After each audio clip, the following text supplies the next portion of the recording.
Om Jnana Timandasya Jnanansala Shlaka Chakshurun Militam Yena Tasmai Shigurve Namah Srichaitanya Manopistam Stapitam Yena Bhutale Svamrapradamyam Dadati Svapadantikam Vandeham Shiro Shiyuda Padakamanam Shiram Vaishnavamsa Shri Upam Jagajatam Saganaragnatam Vitam Tam Sajivam Sadvaitam Savdutam Parjana Saitam Sri Krishna Chaitanya Devam Shri Radha Krishna Padan Sagalita Shivashakam Vitam Sha He Krishna Karuna Sindhu Dinabandho Chatpate Kaupesha Kauprakanta Radha Kanta Namastate Tapta Kanchana Gaurangi Radhe Vrindavaneshwari Vishabhanu Sutta Devi Pranamama Hari Priye Vankha Kalaptruvasha Kripa Sindhavesha Padnam Bhavanabhyo Vaishnavyo Namo Namo Shaya Shri Krishna Chaitanya Prabhu Nityananda Shri Advaita Gadadhar Shiva Sadi Gaura Bhaktavinda Hare Krishna, Krishna Krishna, Hare Hare, Hare Rama, Rama Rama, Hare Hare. Recording in progress. So today we continue with the chapter 23, the wives of the ritualistic Brahmans. So what do you remember from the last lesson? Whatever you remember, please raise your hand.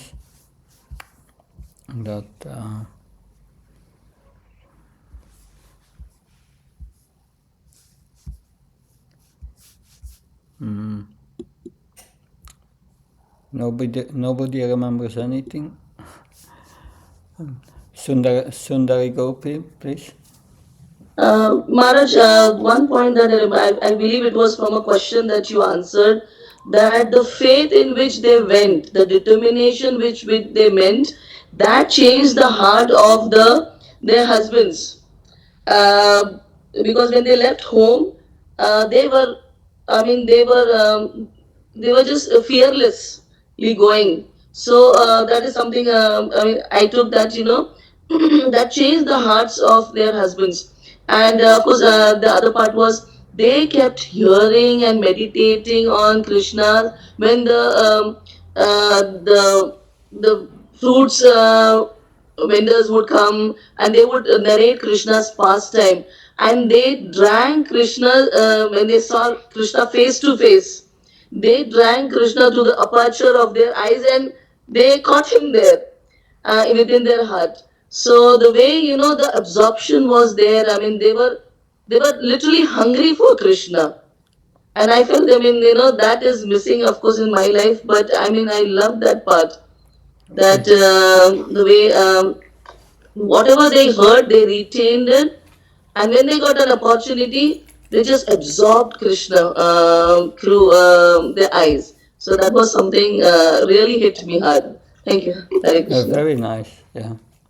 That something else, someone else who remembered some things, whatever Hare you Krishna. Yes, Hare Krishna. Mudra. There were several lessons from this purposes of this lila. Krishna wanted to break the pride of the Brahmanas, and also he wanted to show that he doesn't give mercy to those who are not his devotees, and therefore he sent coward boys first to Brahmanas, so they could see how non-devotees behave. Yeah. And there they saw that behavior of real devotees, and it was interesting to know that the boys came to Brahmanas' wives exactly at the moment when they were engaged in Krishna Katha. They were discussing Krishna among themselves. Yeah. And also discovery for myself that Brahmanas' wives were actually in Madhurya Rasa. And some verses from this chapter, they correspond to verses in chapters where Krishna is communicating with gopis. So their relationship is somewhat similar. Yeah. Thank you, Madhurikant. Paramakaruna Prabhu. Yes, Maharaj, you were saying that the way they knew about Krishna, way they heard about Krishna, was from the Aboriginal ladies, the Pulinda ladies. Yeah. So that's how they got to know about Krishna, and therefore then they developed affection and love for Krishna by hearing about him. So as soon as they heard the cowherd boys that Krishna was around, then they became overwhelmed with love for Krishna.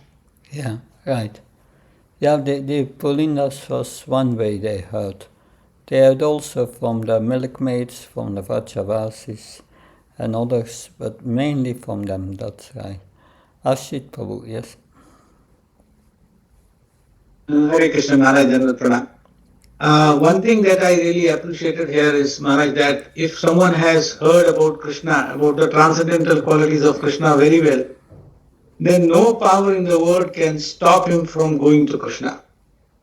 Their family members were stopping, husbands, sons, parents, everyone was stopping, but hearing about Krishna was so transcendental, so deep, so powerful that nobody could stop them going to Krishna.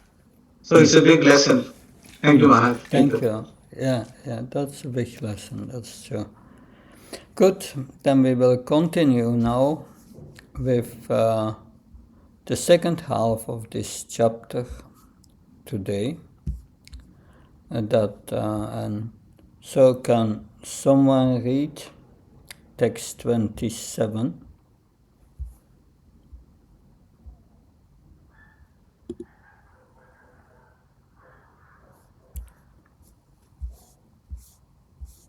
Hare Krishna. Prana burhi manas vatma garapatya dhana daya yat samparkat priya asams tatah konva para priyaha. It is only by contact with the self that one's vital breath, intelligence, mind, friends, body, wife, children, wealth, and so on are dear. Therefore, what object can possibly be more dear than one's own self? Yeah, can you also read the purport? Yeah, the word yat param samparkat. The word yad samparkat in this verse refers to contact with the individual self and ultimately with the Supreme Self, the Lord, who is the origin of the individual living being.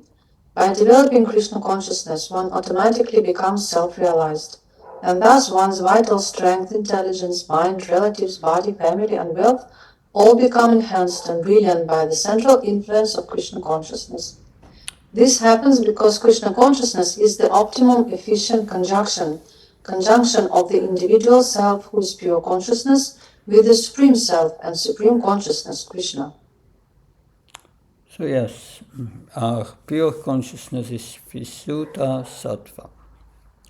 And if we are in Visuddha Sattva, we connect with Krishna, the Supreme Consciousness. Srila Vishwanath Chakravarti Thakur, he comments, he put lines between the verses. And Krishna says that because you have heard from Garga, he means Garga Muni, and other sages, that Paramatma is the same as myself. As Paramatma, I am continuously embracing your bodies. Therefore, return to the sacrificial arena. So he tells them, go back. That we will hear in the next verses. But then the wives of the Brahmanas reply, that may be, but how can we return there? Giving up you, who are directly standing before us? Krishna replies,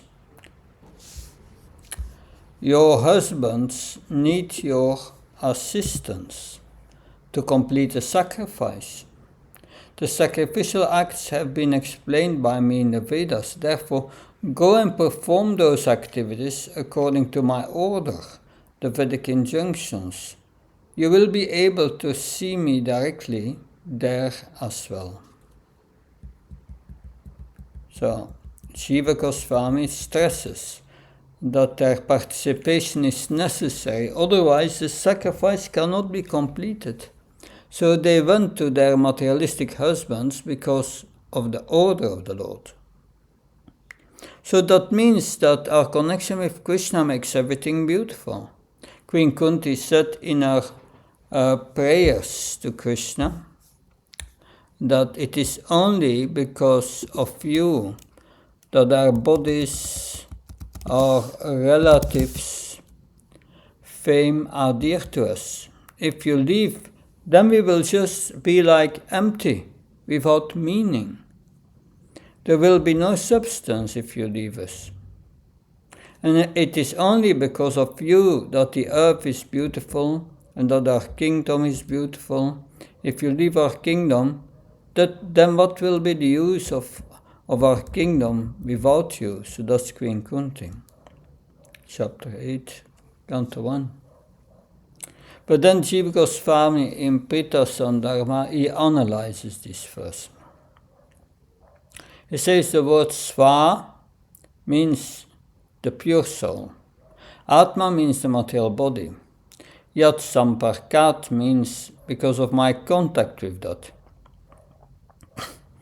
This verse implies that as soul, I am full of spiritual bliss, and therefore I am dear to myself. The verse also implies that because I am is part and parcel, the Supreme Personality of Godhead, the Supersoul in my heart is also dear to me. This verse further implies that also the things in relation to me are dear to me. Thus the vital breath is dear to me because of the relation of the soul. Even when he appears in different forms, the Supreme Personality of Godhead is always dear to the individual soul. So during the Brahma Mohan Lila, Krishna expanded as the cowherd boys and calves. Everyone became so attracted to their sons, and the cows wanted to give milk to the big calves, not to their babies. That's good. Can someone read text 28? You should thus return to the sacrificial arena, because your husbands, the learned Brahmanas, are householders and need your assistance to finish their respective sacrifices.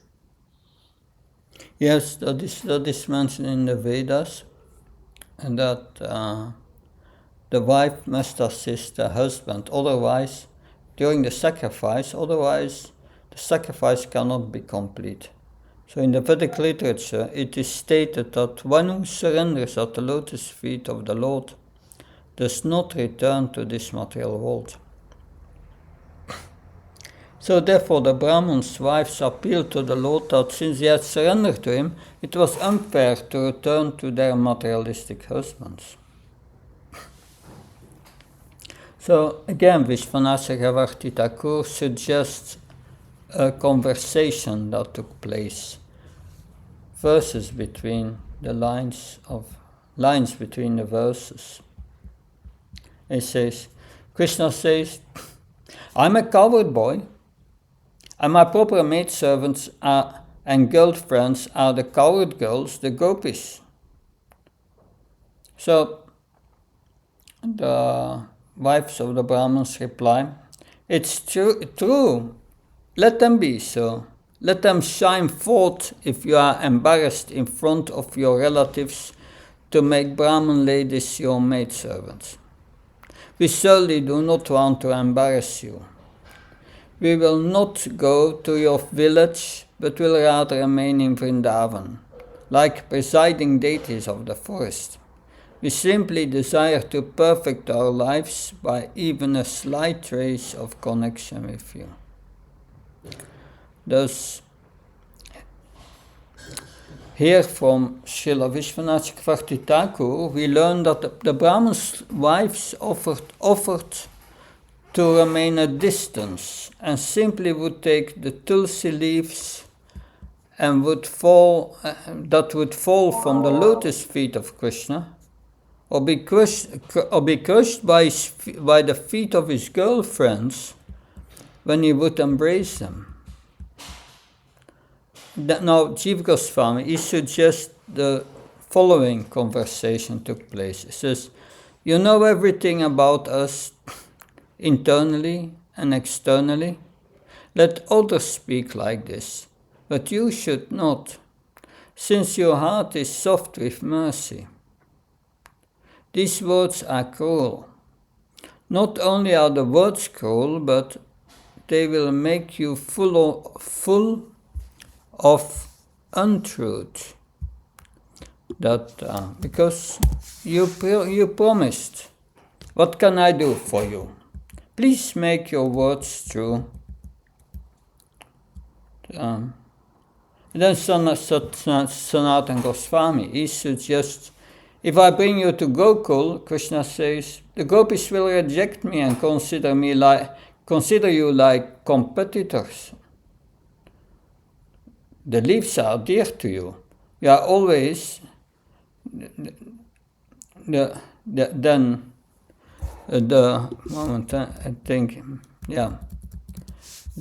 they reply, the leaves are dear to you. They are always on your feet and are competitors with Lakshmi. That we aspire to carry on our heads those leaves who constantly and with devotion. The gopis cannot reject you because of our rendering this divine service. Nor will they consider us competitors. By serving you, we will serve them. We will completely surpass husbands and sons. We cannot accept them again.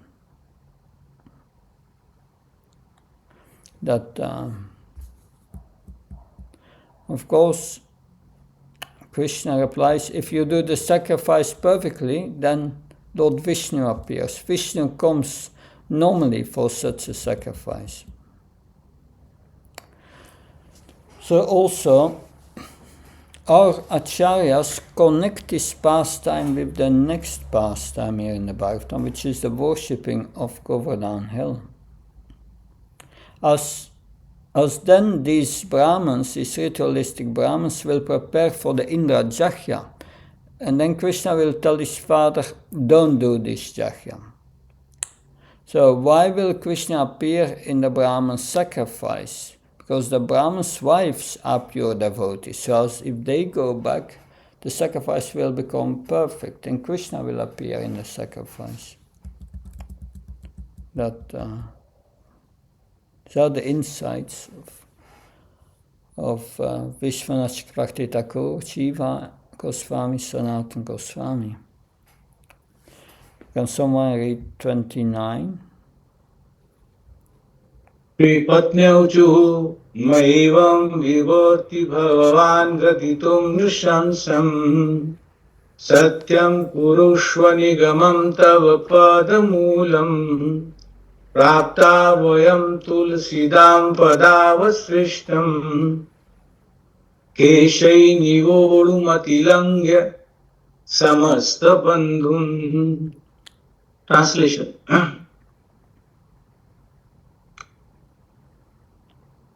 The wives of Brahmins replied, O Almighty One, please do not speak such cruel words. Rather, you should fulfill your promise that you always reciprocate with your devotees in kind. Now that we have attained your lotus feet, we simply wish to remain here in the forest. So we may carry upon our heads the garlands of tulsi leaves that fall from your lotus feet. We are ready to give up all material relationships. Don't read the purport. I will read all the commentaries of the acharyas instead. It's quite similar.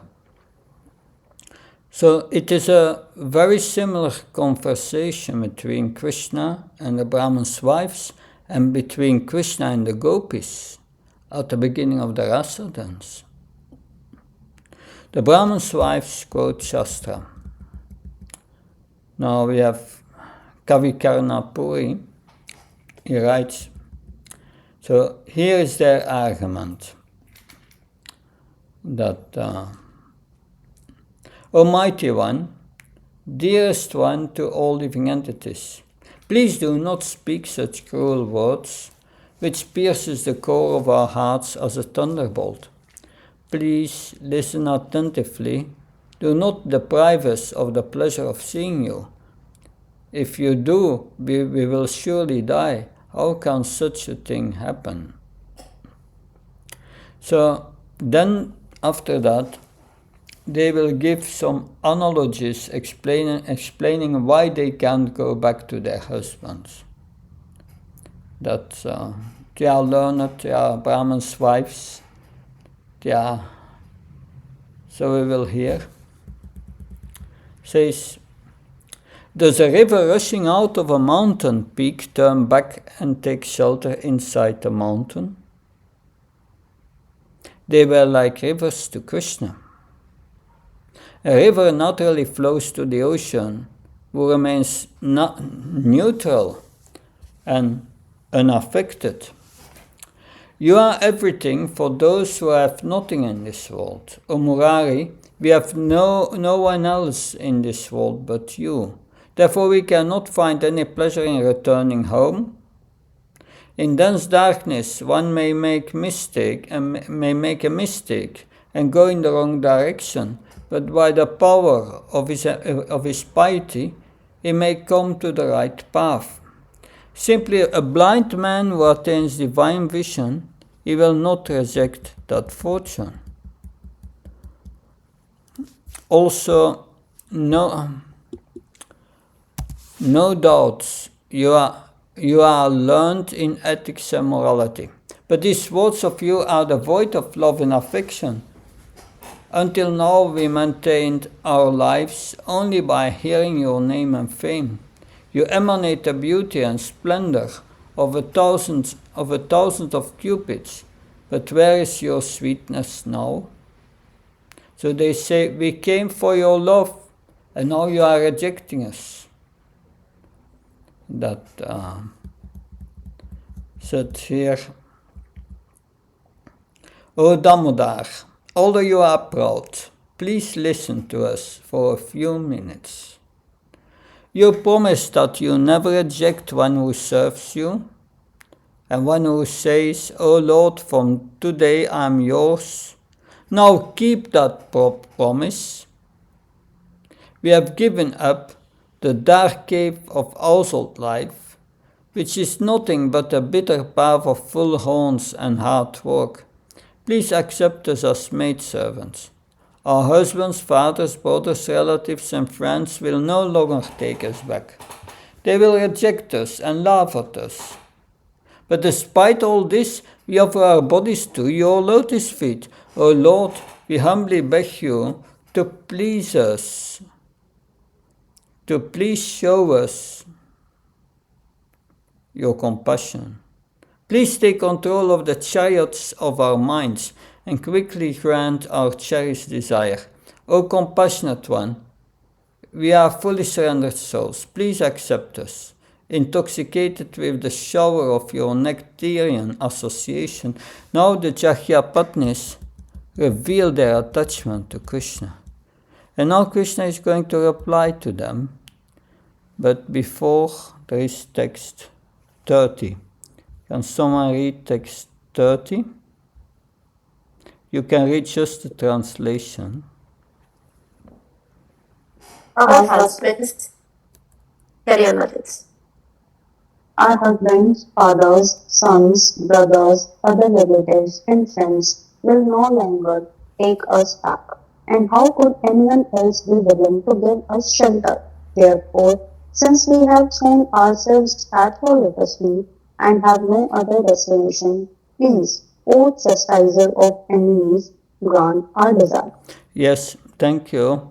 In the purport is Srila Vishwanath Chakravarti, but we will go into his purport, into his commentary directly.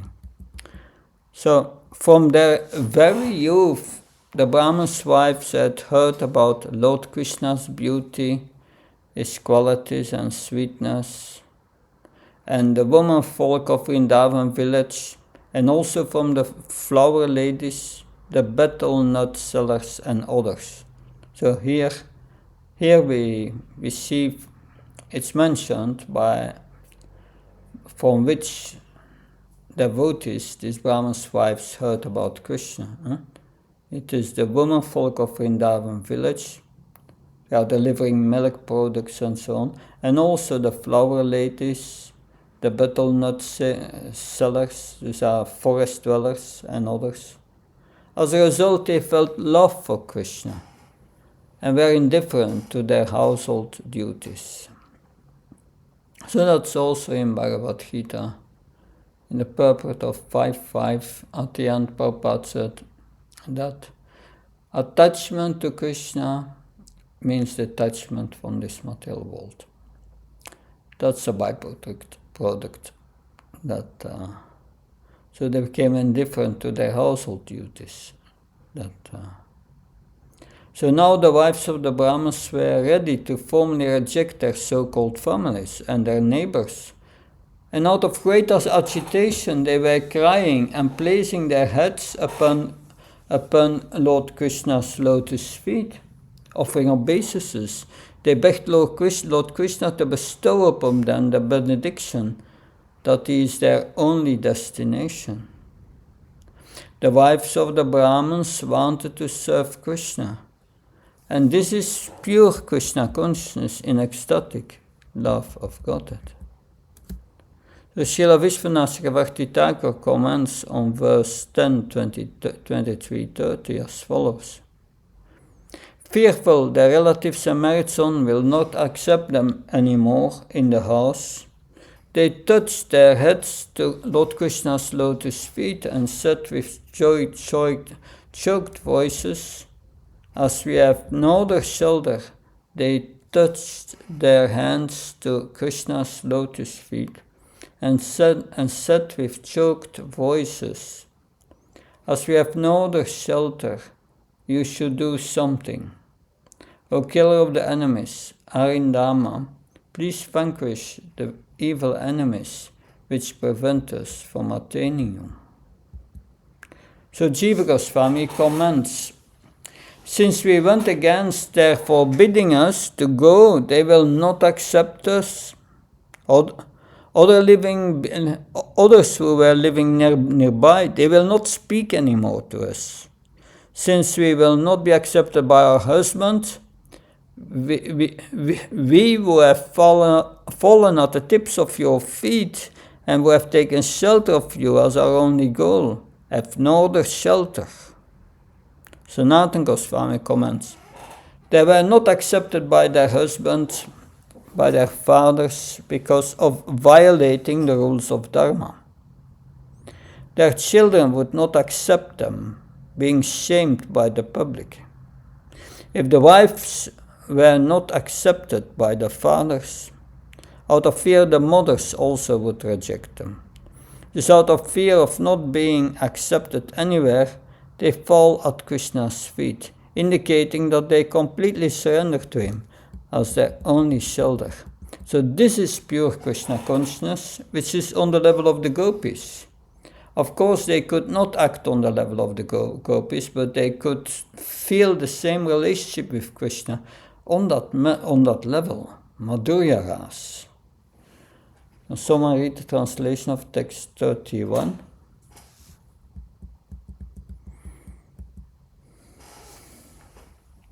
The Supreme Personality of Godhead replied, rest assured that your husbands will not be inimical toward you, nor will your fathers, brothers, sons, other relatives, or the general populace.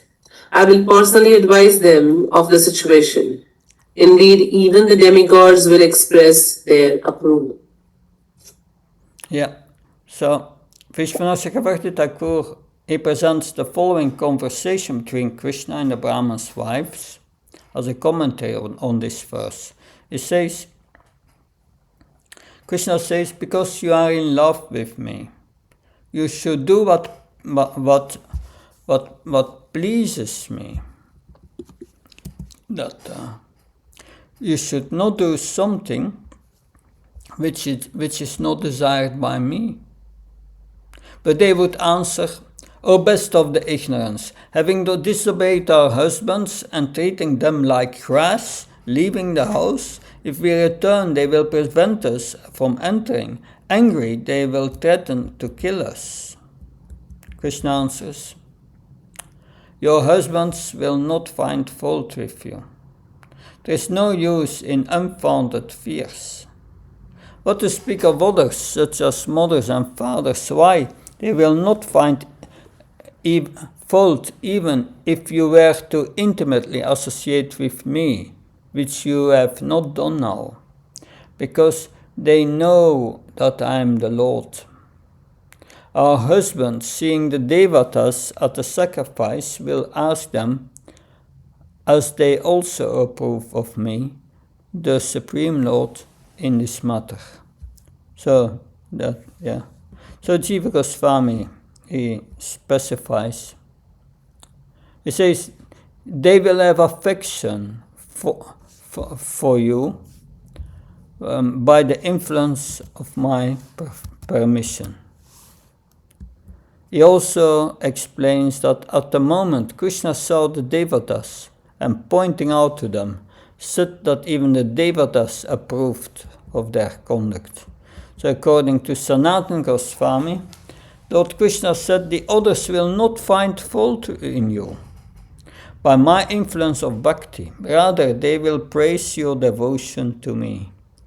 That is also directed by me. So in Srimad Bhagavatam 7:11-28, it states that when a husband is fallen, one's relationship with him must be relinquished. Of course, that's another subject matter, but interesting. Text 32. Someone can read 32.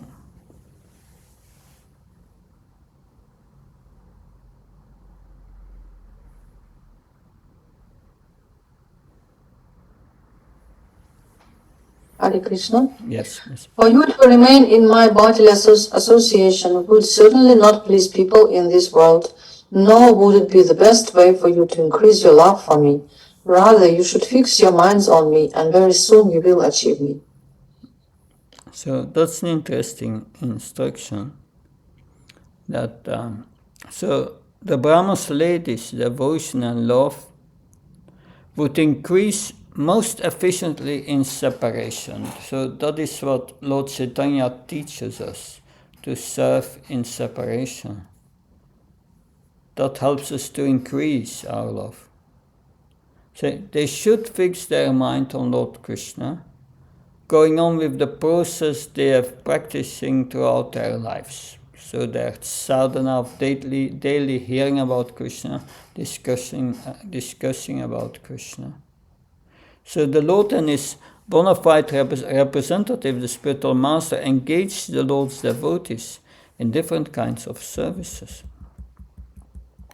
Srila Vishwanath Chakravarti Thakur translates this verse as follows. He said, direct contact with me in this world of man will not produce love or increase attraction to me. Therefore absorb your mind in me, and you will attain me soon. After leaving your bodies, you will attain me. So, the residents of Vrindavan or devotees who take shelter of his human pastime act in relationship to the particular rules, and Krishna also acts in the same way reciprocally. And the last comment was from Sanatana Goswami. So the purpose of our relationship with Krishna is not to be constantly in contact with him. We worship Krishna in separation. Separation is the highest. Someone can read the translation of 33.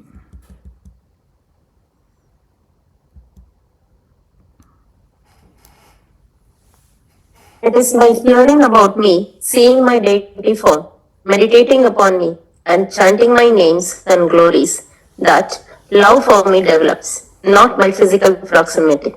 Therefore, please go back to your homes. So this is, in a few words, our daily sadhana. So Srila Vishwanath Chakravarti Thakur comments, yes, the wife of the Brahmins understood Krishna's wish and they left. However, the gopis of the rasa dance remained with Krishna. They would not go. But these instructions we have in this verse are instructions of Lord Krishna for all of us. Now the wives of the Brahmins have to go back to do their sadhana and their feelings of develop their feelings of separation after having met with Krishna will increase. So chapter 21 of the Garga Samhita elucidates on their destination. It says, O Brahmanis, you are very fortunate to have come here to see me. Now without any fear, return to your homes.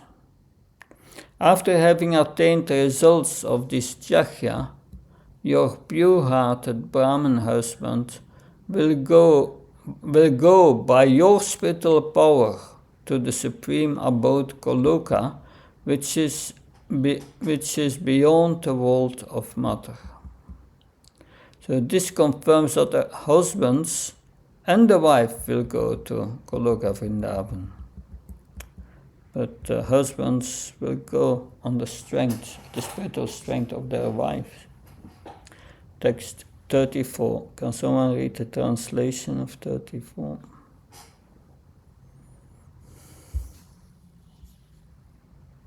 Tukadeva Goswami said, thus instructed, the wives of the Brahmanas returned to the place of sacrifice. The Brahmanas did not find any fault with their wives, and together with them they finished the sacrifice. Yes. So Srila Vishwanath Chakravarti Thakur relates to the fate of a Brahman lady who was forcibly held by her husband. Thus, he comments on this verse because when the Brahman's wives went to see Krishna, one Brahman lady was not allowed to go. And Vishwanath Chakravarti Thakur comments, she gave up her body produced by material karma attained by strong desire in separation. Unseen by others, she assumed her spiritual body and quickly left that place to meet Krishna. In order to show the strength of prema, the Lord's mercy made her give up the material body at the time of meeting Krishna and received a spiritual body of prema. Like a touchstone, this action transformed other wives' material bodies into spiritual bodies as well. From that day onward, they did not associate intimately with their husbands. Yeah.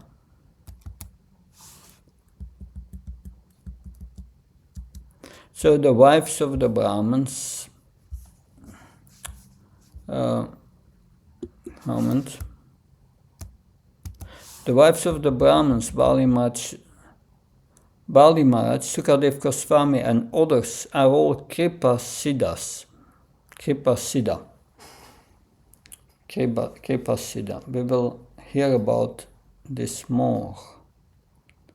So it said the wives of the Brahmins, Bali Maharaj and Sukadev Goswami. 3 examples of Kripa Siddha. Shiva Goswami explains that after return of the wives, the Brahmins with each other wives individually completed the sacrifice successfully. The Sanatana Goswami comments the fault in the sacrifice was removed. By the mercy of the Lord's words or by the influence of their returning with the Lord's mercy, they did they did not find fault with them. So their husbands did not find fault with them. That moment, yeah.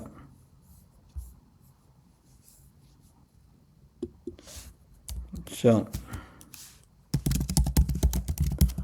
the gopis did not go home and disobeyed Krishna's order, but still also got perfection. So we will come back to this Kepasiddha a little later. But Kavi Karnapuri says, seeing that their wives had become liberated souls, those effulgent, bright-minded Brahmins smiled happily. They showed more respect to their wives than ever before. Now they honored their wives more than they did the Shastras, Gurus, and other exalted Brahmins. It is not surprising. They stood up and greeted their wives with great affection. One who is deep in love for someone, who is in love with Krishna, will also develop affection and love for Krishna. So now the wives of the Brahmins were back, and they were their husband's guru and their spiritual power. It is a very instructive pastime. It is not by learning austerity, etc., that one attains Krishna consciousness. Can someone read the translation of 35?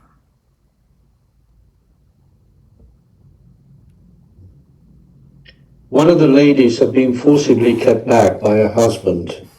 When she heard the others describe the Supreme Lord Krishna, she embraced him with her heart and gave up her material body, the basis of bondage to material activity.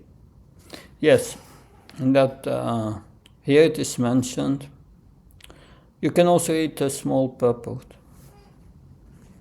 Yeah. Purport. The lady described here was especially devoted to Lord Krishna. Upon giving up her material body, she immediately attained a spiritual body and left the sacrificial arena to join the Supreme Personality of Godhead. So Jiva Goswami adds that the body related to her husband was given to her husband, and she attained the Lord in her body produced by prema. This corroborates Bhagavad Gita 8.6 and 4.11. Whatever you remember when you die, you attain, and accordingly, as you surrender to me, I respond. Thus she attained him in Gokul, within Goloka. This was explained in relation to Bhutan's liberation. The example of the wives of the Brahmanas is that they are Kripasiddhas. They got special mercy of Krishna. There are others in that category, such as Bali Maharaj and Sukadev Goswami. They did not follow the regulations of the Shastra. So Sukadev Goswami, he did not get initiation. And Bali was a demon. So this is mentioned in Bhakti Rasamrita Sindhu, in which these three examples, Sukadev Goswami, Bali Maharaj, and the wives of the Brahmanas are mentioned. Now text 36.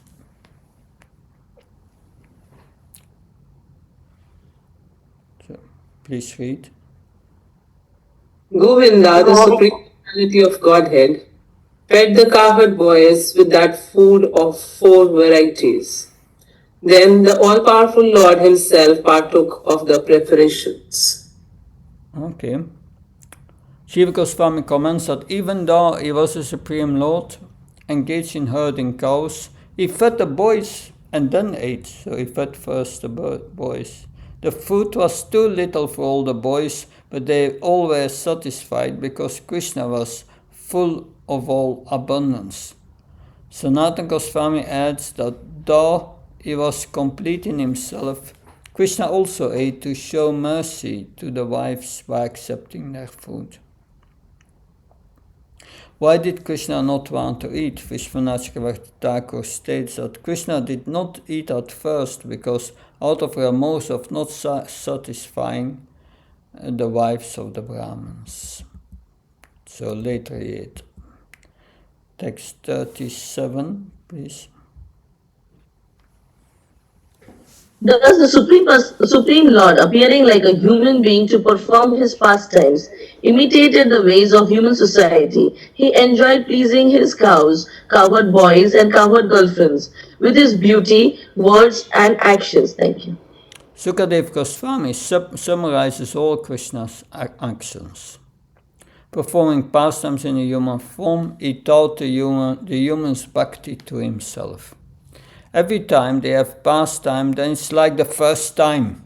Therefore, they are always in Purvarag. That text 38 translation. The Brahmanas then came to their senses and began to feel great remorse. They thought, "We have sinned, for we have denied the request of the two lords of the universe, who deceptively appeared as ordinary human beings." So you can also read the purport. Yes, Lord Krishna and Lord Balarama did not try to deceive the Brahmanas. They straightforwardly requested food from them. Rather, the Brahmanas deceived themselves, as indicated by the Sanskrit word Nra Vidambaya, which means that Krishna and Balaram are bewildering for an ordinary human being who considers them also to be human. Still, because the wives of the Brahmanas were great devotees of the Lord, the foolish Brahmanas received spiritual benefit and finally came to their senses. Vishwanath Chakravarti Thakur states that though the women were their wives, they regarded them as their gurus, and they criticized themselves since they had no devotion. Shiva Goswami states that this verse and the rest of the chapter glorify the Brahmins' wives. That Sanatana Goswami says, after this incident, they repented, because the husband's crooked attitude was destroyed. Examining closely that they had been afflicted with pride, they began to lament, "We have refused the request of not only the avatar of the Lord, but of the avatari, Krishna." Good. Text 39, translation. Taking note of their wives' pure, transcendental devotion for Lord Krishna, the Supreme Personality of Godhead, and seeing their own lack of devotion, the Brahmanas felt most sorrowful and began to condemn themselves. So, Srila Vishwanath Chakravarti Thakur comments, says, "Our triple birth from the womb by Gayatri and by initiation in the sacrifice, they are all useless. Our vrata of celibacy is useless. Our expert in daily and occasional duties are all useless because we have been inimical to Krishna Adokshaya." And now text 40, translation. The Brahmanas said, to hell with our threefold birth, our vow of celibacy and our extensive learning, to hell with our aristocratic background and our expertise in the rituals of sacrifice. These are all condemned because we were inimical to the transcendental personality of Godhead. You can also read the purport. As explained in the definitions above, the word Trivrid Janma, or threefold birth, refer 1 to physical birth, 2 to Brahminical initiation, and 3 initiation into performance of Vedic sacrifice. Everything is useless if one is ignorant of the absolute truth, the Supreme Lord Krishna. Okay. that so Srila Vishwanath Chakravarti Thakur, he adds, although we give instructions to others, we have been bewildered by Maya concerning the real goal of our lives. Shiva Goswami says, they condemned themselves, since though they were Brahmins, they did not become devotees. Bhagavad Gita states, therefore, having come to this world of little happiness, the Brahmins came to this world to worship me and quickly attain me. They condemned their third birth, since after they worshipped other deities, they did not understand the truth that, as mentioned in Bhagavad Gita 9.24, Krishna is the enjoyer of all sacrifices, and those who do not know me as such continue to take birth. So they miss the purpose of the Varnashram system, that which is to please Lord Hari. Otherwise, the whole endeavor is Shrama Eva Kevalam. So we will pause now for 10 minutes. It is now Recording stopped. 6:24. At 6:35 we will resume in 11 minutes from now. Thank you. Hare Krishna.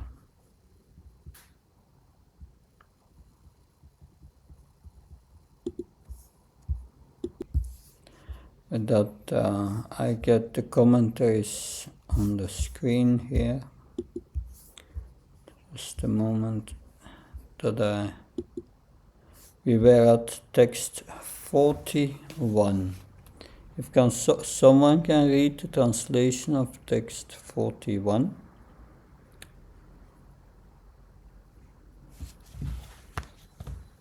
The illusory potency of the Supreme Lord. Yes, we will continue.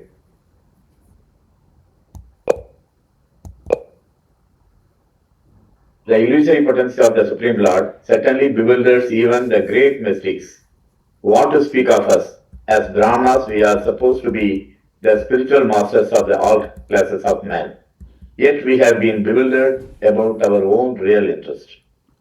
So, Srila Vishwanath Chakravarti Thakur explains how the Brahmins began thinking of their wives as gurus, not as their wives.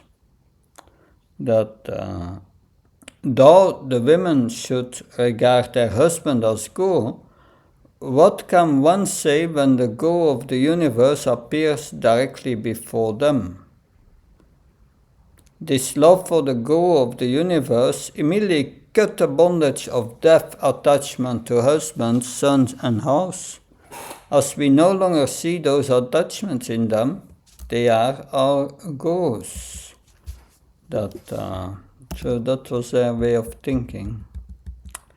So here they say that their wives are their guru. Text 42.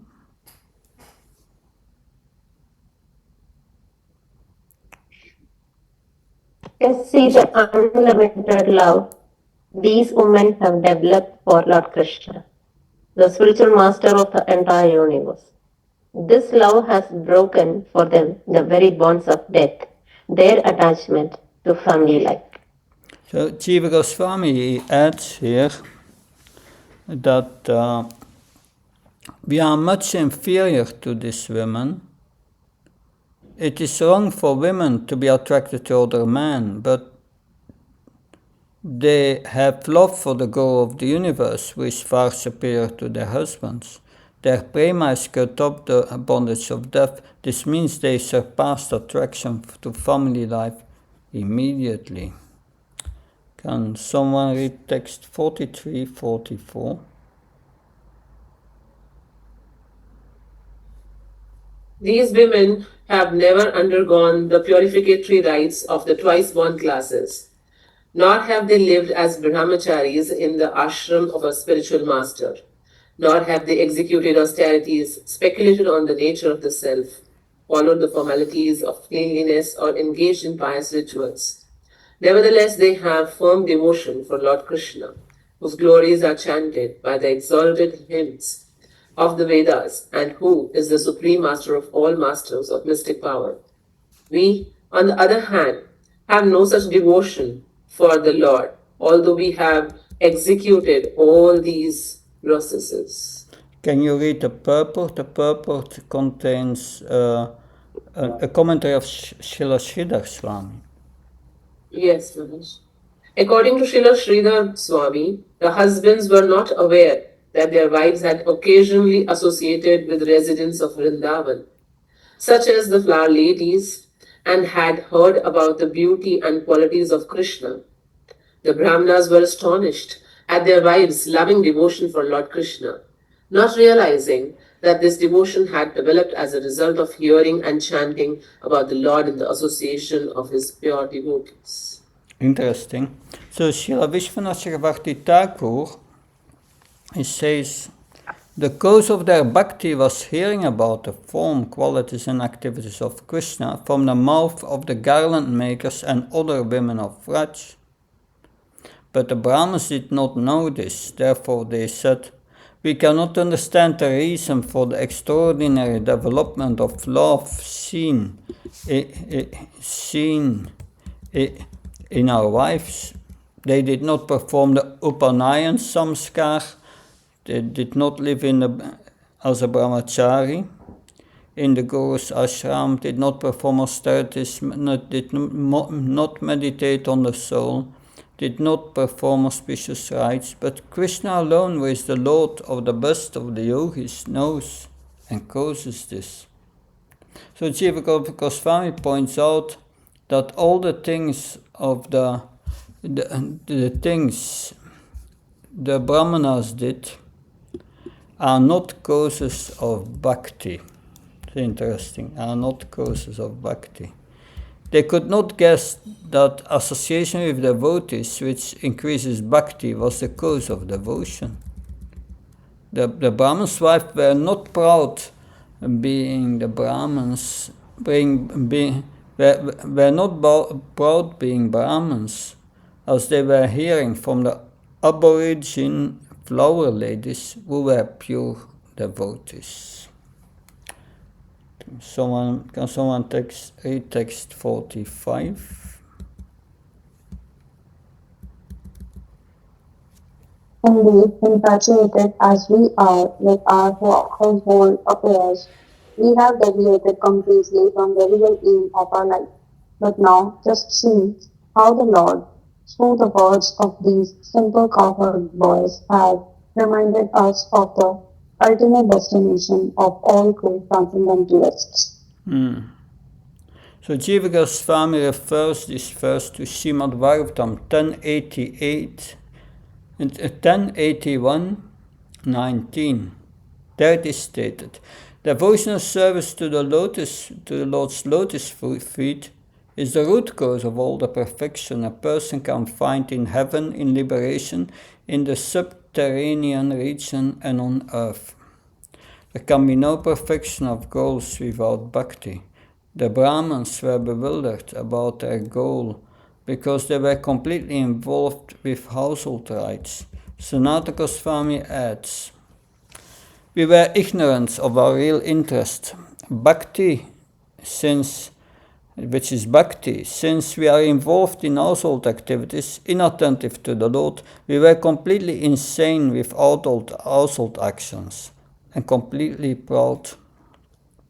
Srila Prabhupada mentions in Krishna book chapter 43, if someone denies the self-sufficiency of Krishna on hearing that he was tending cows for his livelihood, or if someone doubts his not being in need of the food, thinking that he was actually hungry, then such person should understand that the goddess is always engaged in his service. So in this way, the goddess can break her faulty habit of restlessness. So Lakshmi has one problem, she is chanchala.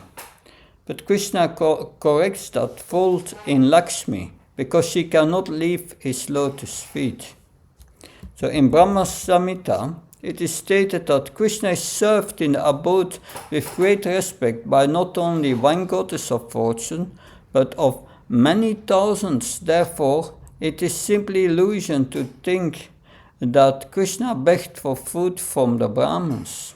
It was actually a trick to show them mercy by teaching them that they should accept him in pure devotional service, instead of engaging in ritualistic ceremonies.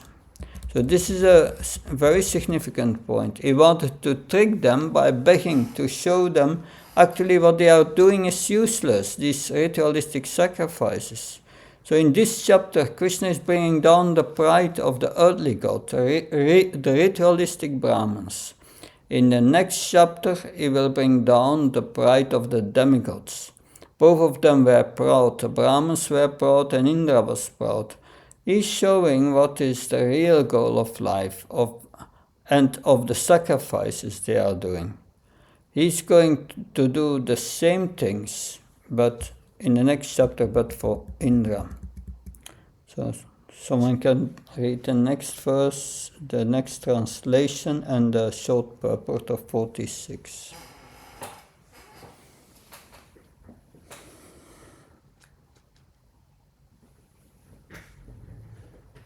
Hare Krishna.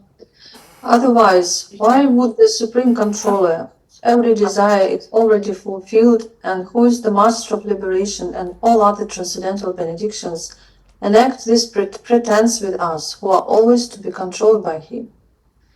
Purport. Although Lord Krishna is the absolute truth, he humbly sent his coward boyfriends to beg food from the Brahmanas. In so doing, he exposed the Brahmanas' foolish arrogance and established the glories of his own transcendental beauty by attracting their very wives to surrender at his lotus feet. Thank you. So Srila Vishwanath Chakravarti Thakur says the Brahmins explain why they were bewildered. The goddess of wealth constantly, as Ashakrit, worshipped him, giving up her natural tendency of fickleness, but still she asked for food. Still he asks for food. So then Jiva Goswami, the Lord has no purpose in approaching us for food. It is the play of the Lord to give his mercy. So text 47 and purport. Please read.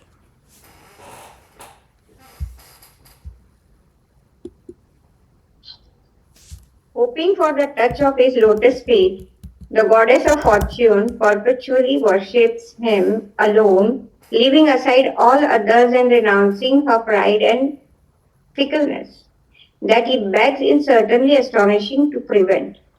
The Supreme, Yeah, please. Can I read the purport? The Supreme Goddess of Fortune herself obviously does not have to beg for food, as pointed out here by Brahmanas, who are finally manifesting real spiritual intelligence. Hare Krishna. So Sanatana Goswami addresses the following question concerning the question raised in this verse. By his will he can deliver anyone from samsara. Why did he beg food? Unbecoming of the Lord? His begging is bewildering for all jivas. Who can understand his actions? The non-devotees are bewildered, but the devotees not. On the contrary, by his human pastimes the Lord stimulates intense bhakti, and their love for him increases. The Lord wants the devotion of the Brahmins' wives, not the food. Someone can read the next two verses, 48-49, translation.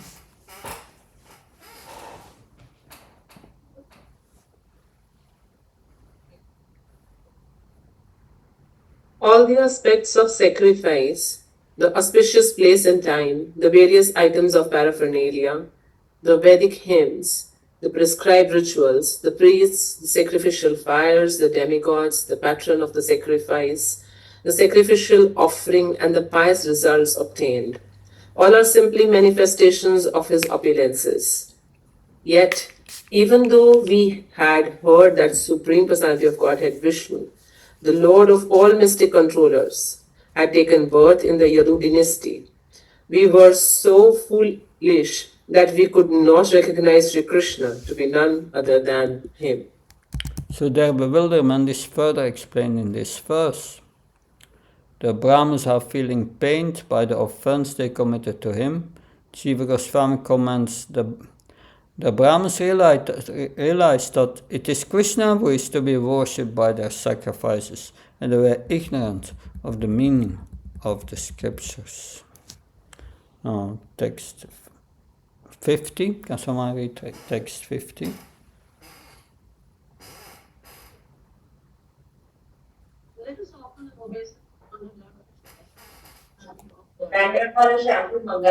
Let us offer our obeisances unto the Lord Krishna, the Supreme Personality of Godhead. His intelligence is never bewildered, whereas we, confused by his power of illusion, are simply wandering about on the path of fruitive work. Hare Krishna. Thank you. So Srila Vishwanath Chakravarti Thakur says they were feeling very low. So the Brahmins asked forgiveness from the Lord. Jiva Goswami depicts the inner mood of the Brahmins, showing their foolishness. They were amazed by the power of Maya to bewilder them. By Maya, our intelligence is bewildered, and we wander on the path of karma, repeatedly absorbed in it, like falling into a whirlpool, being unable to get out. So near the end of the chapter, Krishna's names are mentioned. And someone read text 51.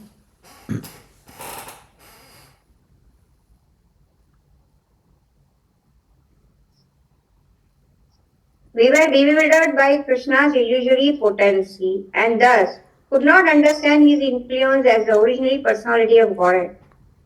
Now we hope he will kindly forgive our offense. Hare Krishna. Yeah, so Vishwanath Chakravarti is asking the following question. Why did the Brahmins not surrender to Krishna just then? By going to the forest of the Ashoka trees or later to Vraj? The answer is they were afraid of Kamsa. Hearing through messengers that they were going to Vraj, Kamsa would kill them. However, the fear of being killed did not create an obstacle for the wives to see Krishna. The reason was their prema, their great love. So we see the Brahmins were still on the material platform, fear was in their heart, but the wives were more advanced, no fear. They were in prema. So it should be understood that the shadow of fear in the Brahmin's mind that prevented them from meeting Krishna was caused by Krishna's potency, Maya. So Jiva Goswami states that, filled with great humility, they asked Krishna for forgiveness. They thought he should forgive us since he is affectionate to the Brahmins and the fallen souls. It is good to beg forgiveness for mistakes. That now we are at the last verse. Can someone read the translation and the purport?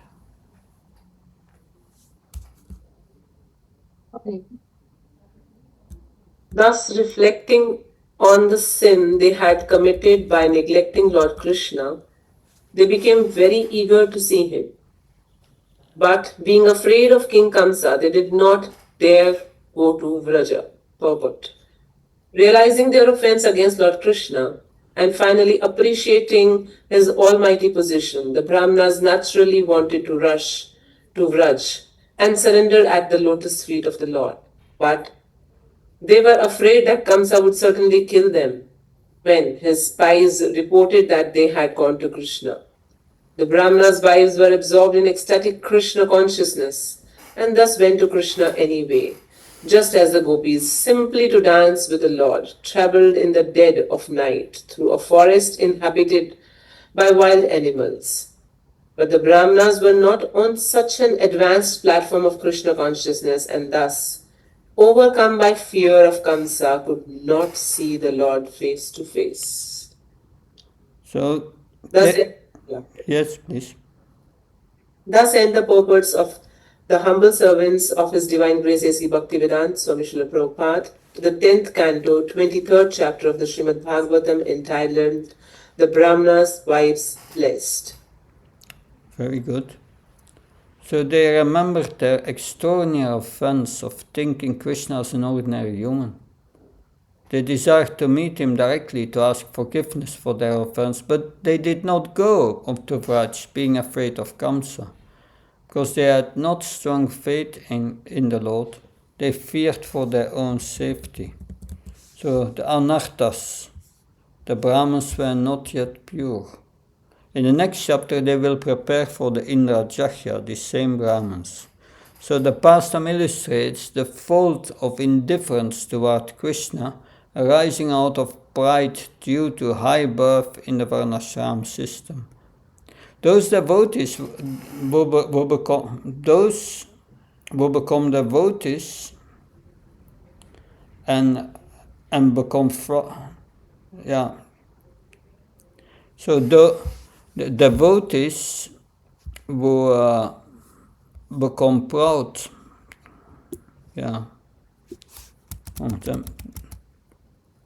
Those devotees who become proud because they got second initiation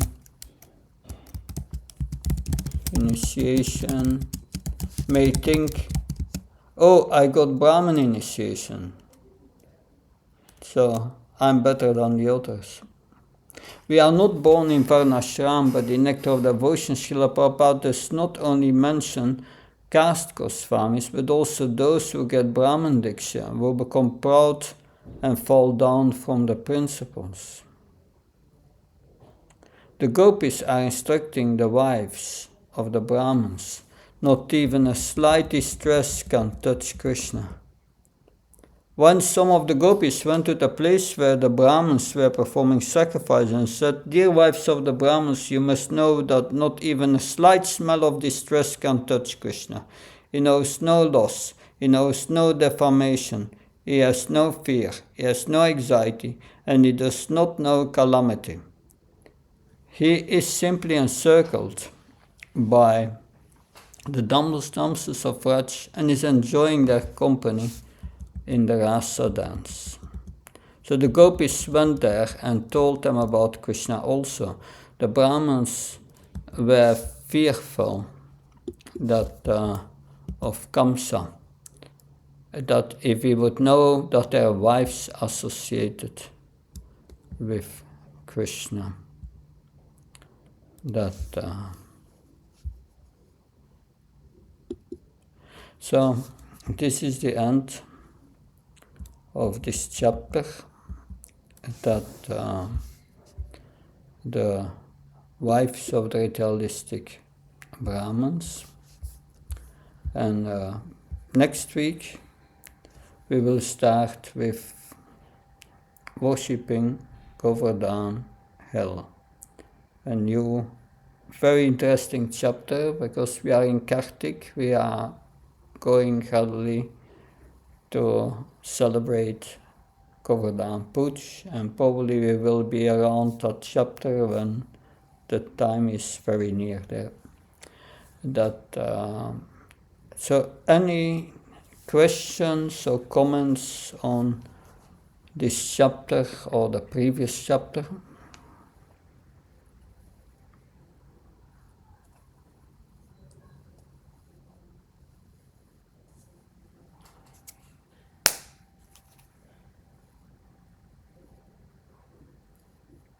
Good.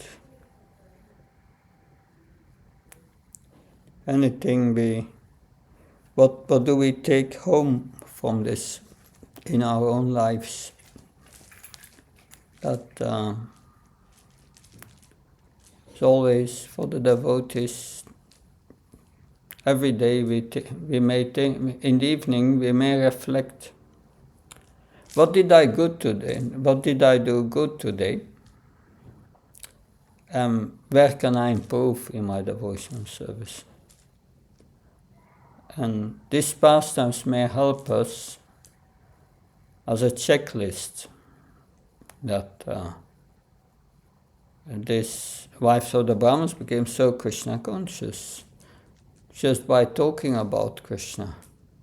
Are we doing that? If we talk with each other, do we talk about Krishna? Or do we talk about our own mind and our problems?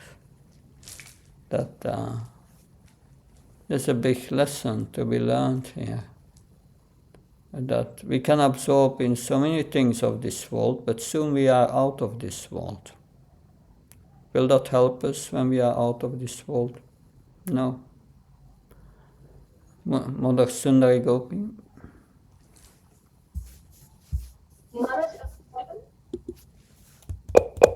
Yes, please. Yeah. The shlokas that we are reading and the translations and all, what Prabhupada says, but now it is time for us to really apply those whatever we read, because we have come this long. And my friend, she was in a dilemma that whether she has to go for yatra or she has to be with her husband because he's a little sick. So instantly it came to my mind that if you go for yatra and if you're thinking about your husband, it is just not serving its purpose.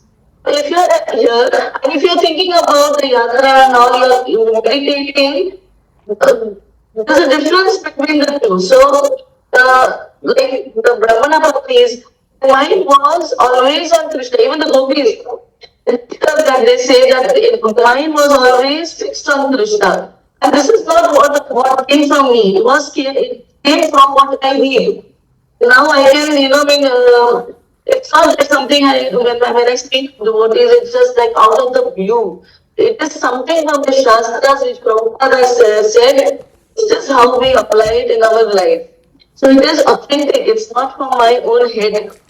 It's from Prabhupada understanding Krishna consciousness. So I think it is more application time in my own life, and the devotees who come to me. It's a wonderful guideline which Prabhupada gives, and there is something. For me, it is I'm meditating and I think I say that for me, some certain verses are very, very striking.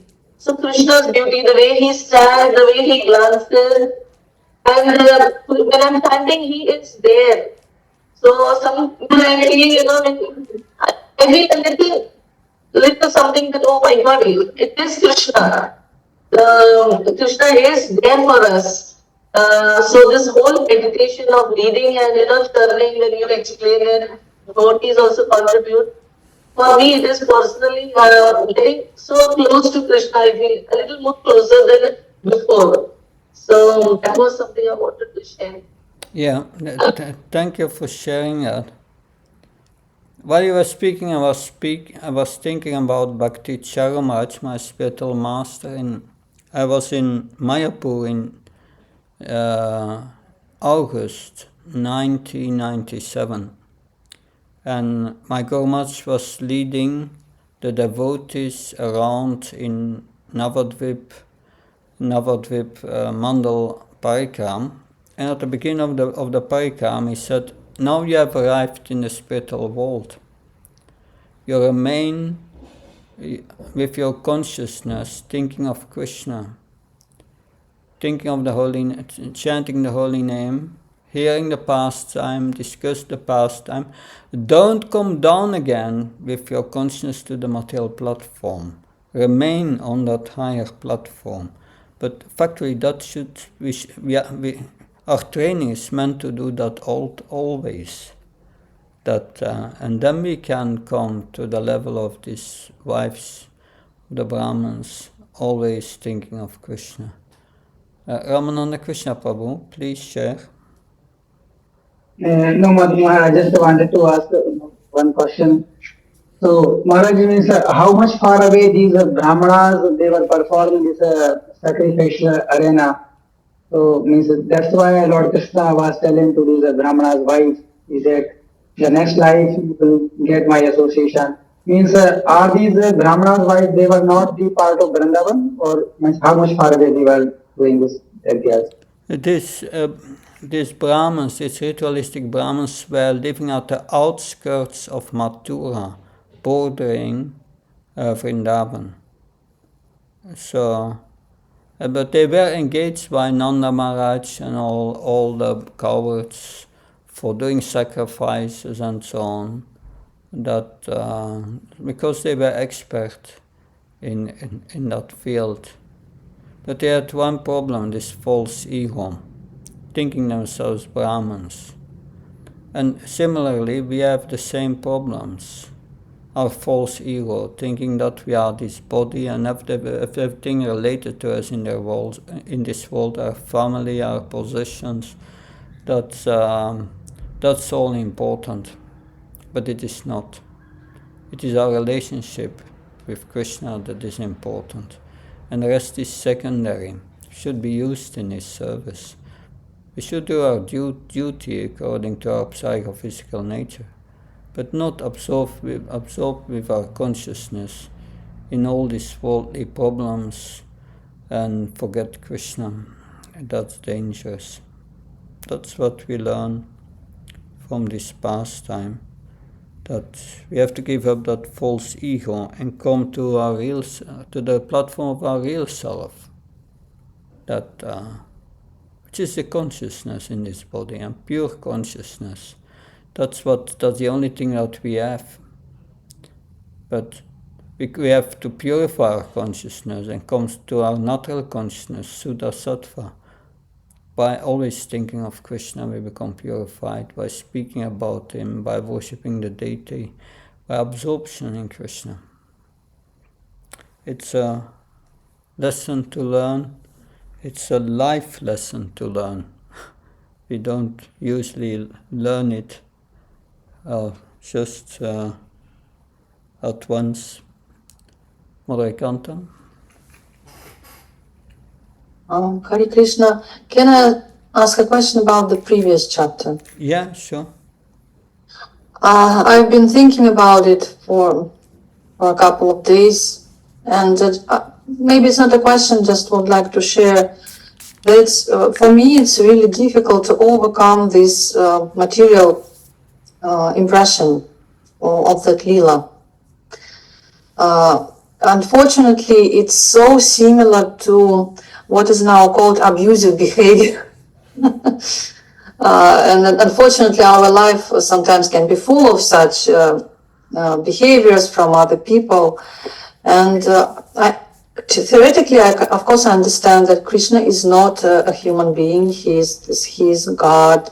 And these are his special relationship with gopis, and actually they love each other. This is their loving exchanges, and he is actually fulfilling their desire but the way he fulfills their desire is so specific, for me at least, that it's really difficult to accept this pastime as sweet and loving and pleasing. Yeah, but that's true.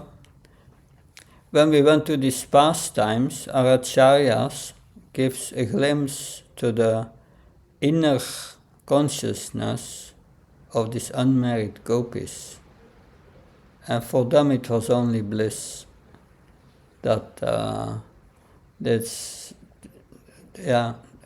great bliss, because their desire was fulfilled. But like you said, this is the 10th canto. Like, I'm in Spain here, and yesterday evening I was reading from Krishna book and our commentators on the Govardhan Lila. And suddenly at the beginning 2 new people came. Never heard about Krishna consciousness. And then you have this Govardhan Lila, that this is the most confidential pastimes of the Lord, the 10th canto. One who has not studied the first 9 cantos cannot understand really these pastimes and come to their own conclusions. So I had to present it in a complete different way for these new persons to get them to accept and understand something of this pastime. It was so difficult because they have no background in Krishna consciousness. But with us, we have a background. That the first 9 cantos, we go to these first 9 cantos, and if you have, and Sukadev Goswami or the Acharyas say, if you go systematically to the first 9 cantos, by the end of the 9th canto, you are liberated. But are we liberated? Were we liberated when we, at the beginning of the 10th canto? Liberated means we are not suffering anymore. Probably not. So that means we are still not qualified to understand these pastimes, but still we get a glimpse through our acharyas about their experience. But in our heart we cannot really accept it because, or only partially accept it, because it's going against worldly morality, completely against that. But it's a lack of understanding who Krishna is. That if that is not a young boy, he wants to reciprocate with their love, and of course he plays a naughty role there. God plays a naughty role, and we will also see that in the next chapter, Krishna speaks karma mimamsa philosophy, a cheating philosophy. But the Vaishyavadis, they hear that philosophy and they say, don't matter what Krishna says, we love him, we want to please him. So they don't take these words all very seriously. But someone who comes to Krishna consciousness, and then you get suddenly this 10th chapter, the Govardhan Lila, and Krishna is speaking untruth, karma mimamsa, that they don't understand. So, therefore, we learn from the 10th canto that that because you have 3 spiritual energies: Sandini, Samvit, and Ladini. The Ladini is the highest spiritual energy. That's the highest energy, the most potent. That's the energy of devotion to Krishna, represented by Radharani. So these Vajravasis are not interested in these lower energies, only in this love for Krishna. Whatever Krishna says, no problem. We love him and we will serve him. And they are always in bliss because they are in this Ladini Sakti. And factually, you can understand these pastimes only when you are in this Ladini Sakti, but we are not there. But we are coming closer to Visuddha Sattva. We become purified. And once we are completely purified, the Visuddha Sattva, our acharyas explain, is a mixture between Samvit and Sandini. Samvit is existence. Krishna is the source of all existence of material and spiritual worlds. And Samvit is knowledge. Krishna knows everything in the universe. So these 2 together is called Visuddha Sattva, transcendental consciousness. Unless we come to that transcendental consciousness, we cannot understand these past times deeply. And as long as we have false ego, we have false conceptions about it. But by the mercy of Srila Prabhupada and the Acharyas, today we have, and yesterday, the last days, we have got a glimpse in this inner consciousness. And it may only also inspire us. But as long as you are saying, yes, in heart, because of our condition, we cannot fully accept it.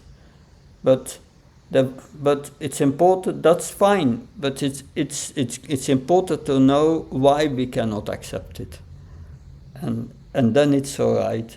Then we will come to a point that we will be able to accept it. Good, thank you. Very interesting pastime. On Monday, I'm traveling from Spain to Belgium and a train. I'm the whole day on traveling to end somewhere by the evening at the coast in Belgium. The coast in Belgium. That at the other side you have England. There's a channel. That's where I'm staying a few days. Then I'm going to Radadesh. But Tuesday we will continue from the coast of Belgium, and then in the evening I'm traveling to Radadesh. That's another 300 kilometers, and then Wednesday I continue from Radadesh. So thank you so much. I'm looking forward to see you again online on Tuesday. Recording stopped. Jai Prabhupada. Hare Krishna. Thank you very much. Okay.